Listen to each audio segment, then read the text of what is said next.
Chicken మంచిగా తిన్నారా తమ్ముడు? కిరాకాన్ని అక్క. కడుపు నిండా తిన్నావు మరి? ఇంకేంటి సంగతులు? ఏముంటాయి అక్క ఖాళీ. సరేగా నీ దుబాయ్ నుంచి బాగా ఎప్పుడు వస్తా అన్నాడే? పోయిన నెలే అత్త అన్నారా, కానీ టికెట్ దొరకలేదట. వచ్చే నెల అత్తడు కావచ్చు ఇక. అవునా? సరే గాని నీ జాబ్ సంగతి ఏమైంది? ఇంటర్వ్యూకి ఏనా అక్క, కానీ నాకు ఆ జాబ్ నచ్చలేదు. ఎందుకురా? జాబు కోల్కతాలోనే 6 నెలలు ట్రైనింగ్ అటే ఉండన్నట. అందరిని ఇచ్చిపెట్టి ఎట్లుండన్నే. 6 నెలలా? అందుకే అక్క ఆ జాబ్ వద్దనుకున్నా. మంచి పని చేసినవురా. చిన్న జాబ్ అయినా ఉన్న కాడ 15 నుంచి 20 వేలు వచ్చినా చాలురా.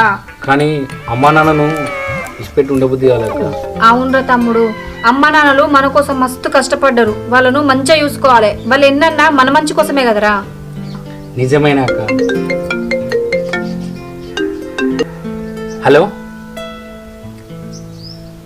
థ్యాంక్ యూ సార్, తప్పకుండా వస్తా. అక్క ఇంటర్వ్యూ రమ్మని నాకు ఫోన్ వచ్చింది. కంగ్రాట్స్.